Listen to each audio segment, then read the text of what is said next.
BR Ambedkar ಅವರ 134ನೇ ಜಯಂತ್ಯುತ್ಸವ ಅದ್ದೂರಿಯಾಗಿ ಆಚರಣೆ ಮಾಡಲಾಯಿತು.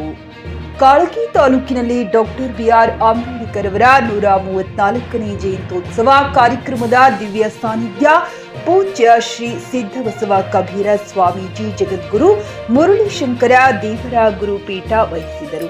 ಚಿಂಚೋಳಿ ಮತಕ್ಷೇತ್ರದ ಶಾಸಕ ಡಾಕ್ಟರ್ ಅವಿನಾಶ್ ಜಾಧವ್, ಜಯಂತ್ಯೋತ್ಸವ ಸಮಿತಿ ಅಧ್ಯಕ್ಷ ಗಂಗಾಧರ್ ಮಾಡಬೋಳ್, ಸಂತೋಷ್ ನರ್ನಲ್ ಗೌರವಾಧ್ಯಕ್ಷರು, ಜಯಂತ್ಯೋತ್ಸವ ಸಮಿತಿ ಕಾಳಗಿ ಸುಭಾಷ್ ರಾಥೋಡ್, ಕಾಂಗ್ರೆಸ್ ಮುಖಂಡರು ಚಿಂಚೋಳಿ ಭೀಮರಾವ್ ಟಿಟಿ, ಮಾಜಿ ಅಧ್ಯಕ್ಷರು ಜಿಲ್ಲಾ ಪಂಚಾಯತ್ ಕಲಬುರಗಿ ಗಮಾವತಿ ರಾಠೋಡ್, ತಹಶೀಲ್ದಾರರು ಕಾಳಗಿ ಬಸವಲಿಂಗಪ್ಪ ಡಿಗ್ಗಿ, ಕಾರ್ಯನಿರ್ವಾಹಕ ಅಧಿಕಾರಿಗಳು ಕಾಳಗಿ ಮಲ್ಲಪ್ಪ ಹೊಸಮನಿ, ರಾಜ್ಯ ಅಧ್ಯಕ್ಷರು ದಲಿತ ಪ್ಯಾಂಥರ್ ಕಲ್ಯಾಣ್ ರಾವ್ ಡೊನ್ನೂರ್, ಮಹೇಂದ್ರ ಬೆಡಸೂರ್, ಇನ್ನು ಅನೇಕ ರಾಜಕೀಯ ಗಣ್ಯರು ಹಾಗೂ ಎಲ್ಲ ಸಮಾಜದ ಮುಖಂಡರು ಹಾಗೂ ಮಹಿಳೆಯರು, ಅಂಬೇಡ್ಕರ್ ಅಭಿಮಾನಿಗಳು, ಸುತ್ತಮುತ್ತಲಿನ ಗ್ರಾಮಸ್ಥರು ಉಪಸ್ಥಿತರಿದ್ದರು.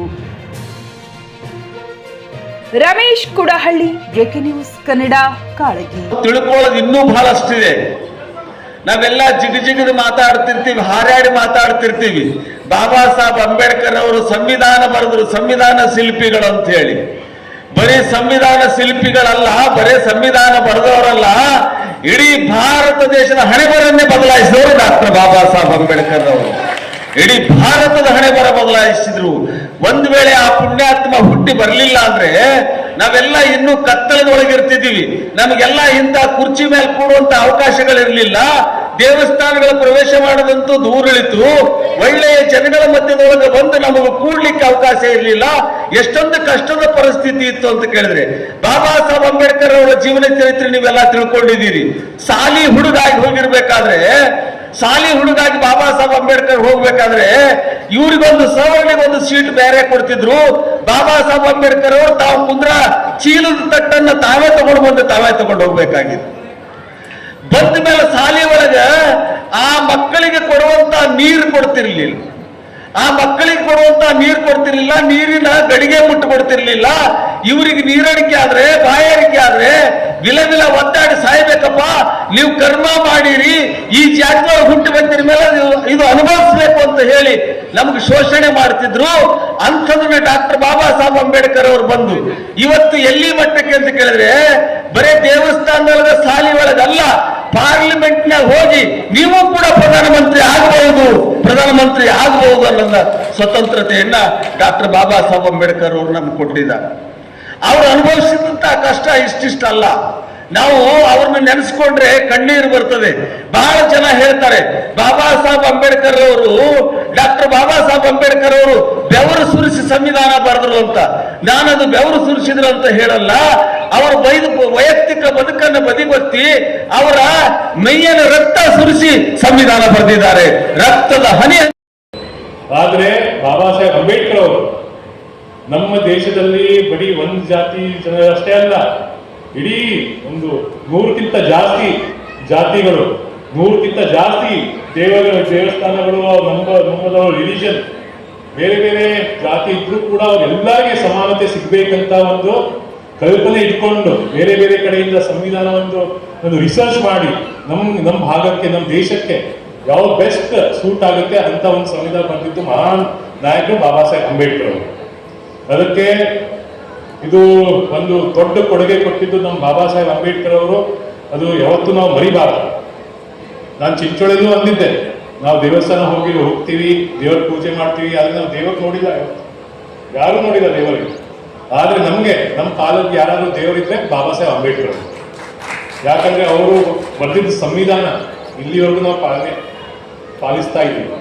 ಕೆಲವರು ಅಂತಾರೆ, ಕೆಲವರು ರಾಜಕೀಯ, ನಾನು ಪಾರ್ಟಿ ಪಕ್ಷ ಆ ಥರ ಮಾತಾಡ್ತಾ ಇಲ್ಲ, ಅಲ್ಲಿ ಕೆಲವರು ಇರ್ತಾರೆ ಸಂವಿಧಾನ ಬದಲಾವಣೆ ಮಾಡ್ತೀವಿ, ಅದು ಮಾಡ್ತೀವಿ, ಅಥವಾ ಸಾಧ್ಯನೇ ಇಲ್ಲ. ಎಲ್ಲಿವರೆಗೂ ಸೂರ್ಯ ಚಂದ್ರ ಇರುತ್ತೆ ಅಲ್ಲಿವರೆಗೂ ಯಾರ ಕೈಯಲ್ಲೂ ಸಂವಿಧಾನ ಬದಲಾವಣೆ ಮಾಡೋಕ್ಕೆ ಸಾಧ್ಯನೇ ಇಲ್ಲ. ಅದು ಆಗಕ್ಕೂ ನಾವು ಬಿಡಲ್ಲ. ಎಲ್ಲಿವರೆಗೂ ನಮ್ಮ ಪ್ರಾಣ ಇರುತ್ತೆ ಅಲ್ಲಿವರೆಗೂ ಅದು ಆಗಕ್ಕೂ ಬಿಡಲ್ಲ, ಯಾವುದೇ ಪಕ್ಷ ಇಲ್ಲ. ನಾನಿಲ್ಲಿ ಬಿಜೆಪಿ ಶಾಸಕ ಅಂತ ಮಾತಾಡ್ತಾ ಇಲ್ಲ. ನಾನು ಯಾವುದೇ ಪಕ್ಷ ಇರಲಿ, ನನ್ನ ಕಾನ್ಸ್ಟಿಟ್ಯೂಷನ್ ಸಂವಿಧಾನದಿಂದ ಒಬ್ಬ ಡಾಕ್ಟರ್ ಆಗಿ, ಒಬ್ಬ MBBS ಮಾಡಿ ಡಾಕ್ಟರ್ಗೆ MLA ಆಗಿದ್ದೀನಿ. ಅವ್ರೊಂದು ಕೊಡುಗೆಯಿಂದ ನಾನು MLA ಆಗಿದ್ದೀನಿ, ಅವರು ಆಶಯದಿಂದ MLA ಆಗಿದ್ದೀನಿ. ಅದಕ್ಕೆ ಅವರು ಒಬ್ಬ ಭಕ್ತನಾಗಿ ನಾ ಮಾತಾಡ್ತಾ ಇದ್ದೆ. ಬಾಬಾ ಸಾಹೇಬ್ ಅಂಬೇಡ್ಕರ್ ಭಕ್ತನಾಗಿ ನಾ ಮಾತಾಡ್ತಾ ಇದ್ದೆ. ಅದಕ್ಕೆ ನಾವೆಲ್ಲರೂ ಇಲ್ಲಿ ವೇದಿಕೆ ಮೇಲೆ ಕೆಲವರು ಪಕ್ಷಗೋಸ್ಕರ ಆ ಪಕ್ಷ ಈ ಪಕ್ಷಗೋಸ್ಕರ ಬಳಸ್ಕೋತಾರೆ. ಆದ್ರೆ ನಾವು ಪ್ರಾಮಾಣಿಕವಾಗಿ ಎಲ್ಲ ಪಕ್ಷಪಾತ ಬಿಟ್ಟು ನಮ್ಮ ಬಾಬಾ ಸಾಹೇಬ್ ಅಂಬೇಡ್ಕರ್ ಯಾರಿಗೋಸ್ಕರ ಎತ್ತರಿಸಿದ್ದಾರೆ, ಅದಕ್ಕೋಸ್ಕರ ಅವರಿಗೆ ನಾವು ಕೂಡ ಗೌರವ ಸಲ್ಲಿಸ್ತಾ ಇದ್ದೇವೆ. ಬಾಬಾ ಸಾಹೇಬ್ ಅಂಬೇಡ್ಕರ್ ಅವರು ಈ ದೇಶದ ಎಲ್ಲ ಜನತೆಗಳು ಈಕ್ವಾಲಿಟಿ ಮತ್ತು ಸರಿ ಸಮಾನತೆಯನ್ನು ಭಾವನೆ ತಮ್ಮ ಸಂವಿಧಾನದ ಮೂಲಕ ನಮಗೆ ಕೊಟ್ಟು ಹೋಗಿದ್ದಾರೆ. ಅದಕ್ಕೆ ನಾನು ಬಾಬಾ ಸಾಹೇಬ್ ಅಂಬೇಡ್ಕರ್ ಜಯಂತಿ ಈ ವಿಜೃಂಭಣೆಯಿಂದ ಮಾಡೋದಕ್ಕಿಂತ ಬಾಬಾ ಸಾಹೇಬ್ ಅಂಬೇಡ್ಕರ್ ಬರೆದಂಥ ಅವರ ಭಾಷಣ ಮತ್ತು ಬರಹ ಅವು ಯುವಕರು ಓದಬೇಕಂತ ನಾನು ಮನವಿ ಮಾಡ್ಕೋತೀನಿ. ಯಾಕಂತ ಹೇಳಿದ್ರೆ ನಾವು DJ ಹಚ್ಚಿ ಕುಣಿತೀವಿ, ಆದ್ರೆ ಬಾಬಾ ಸಾಹೇಬ್ ತತ್ವ ನಾವು ಅಳವಡಿಸ್ಕೊಳ್ಳೋದಿಲ್ಲ. ನಾವು ಬಾಬಾ ಸಾಹೇಬ್ ಅಂಬೇಡ್ಕರ್ ದಲಿತರಿಗೆ ಗುತ್ತ ಹಿಡ್ದಂಗ, ಬೇರೆ ಜನರಿಗೆ ಮಾಡ್ತಾ ಇಲ್ಲ, ಅದು ಬರೀ ಭಾಷಣ ಮಾಡ್ತಾ ಇದ್ದಾರೆ. ಈಗ ನಾವು ಬಸವಣ್ಣನವರಿಗೆ ಪೂಜಾ ಸಲ್ಲಿಸ್ತಿದ್ದೀವಿ, ಬಸವಣ್ಣವರಿಗೆ ಗೌರವ ಕೊಡ್ತೀವಿ. ಯಾಕಂದ್ರೆ ನಮ್ಮ ಜನಗಳ ಸಲಕ್ಕೆ ಅವರು ಹೋರಾಟ ಮಾಡಿದ್ದಾರೆ, ಅದಕ್ಕೆ ಕೊಡ್ತೀವಿ. ಬಾಬಾ ಸಾಹೇಬರು ಇಡೀ ಜಗತ್ತಿಗೆ ನಿಮ್ಮ ಮಕ್ಕಳ ಉಜ್ವಲ ಭವಿಷ್ಯಕ್ಕಾಗಿ ಶ್ರೀ ಶಬ್ರ ರೇಣುಕಾ ವೀರ ಗಂಗಾಧರ ಶಿವಾಚಾರ್ಯರ ಮಾರ್ಗದರ್ಶನದಲ್ಲಿ ನಡೆಯುತ್ತಿರುವ ಶ್ರೀ ಶಿವಯೋಗಿ ವಿದ್ಯಾಲಯ ಶಾಲೆಯಲ್ಲಿ ದಾಖಲಾತಿ ಪಡೆಯಿರಿ. ಇಲ್ಲಿ 1ನೇ ತರಗತಿಯಿಂದ 10ನೇ ತರಗತಿಯವರೆಗೆ ಪ್ರವೇಶ ಪ್ರಾರಂಭವಾಗಿದ್ದು, ಉನ್ನತ ಗುಣಮಟ್ಟದ ಶಿಕ್ಷಣದ ಜೊತೆಗೆ ಆಟ, ಯೋಗಾಸನ, ಡ್ಯಾನ್ಸ್, ಕರಾಟೆ ತರಬೇತಿಯೂ ನೀಡಲಾಗುತ್ತದೆ. 5ನೇ ತರಗತಿಯಿಂದ 10ನೇ ತರಗತಿಯವರೆಗೆ ವಸತಿ ಸೌಲಭ್ಯವೂ ಕೂಡ ಲಭ್ಯವಿದೆ. ನುರಿತ ಶಿಕ್ಷಕರಿಂದ ಬೋಧನೆ ನೀಡಲಾಗುತ್ತದೆ. SSLCಯಲ್ಲಿ ಈ ಶಾಲೆಯ ಫಲಿತಾಂಶವು 100%ವಾಗಿದೆ. ಹಾಗಿದ್ರೆ ತಡೆಯಾಕೆ? ಇಂದೇ ಭೇಟಿ ನೀಡಿ ಶ್ರೀ ಶಿವಯೋಗಿ ವಿದ್ಯಾಲಯ, ಹುಮ್ನಾಬಾದ್. ಹೆಚ್ಚಿನ ಮಾಹಿತಿಗಾಗಿ ಸಂಪರ್ಕಿಸಿ 8747071091 ಅಥವಾ 9164643288.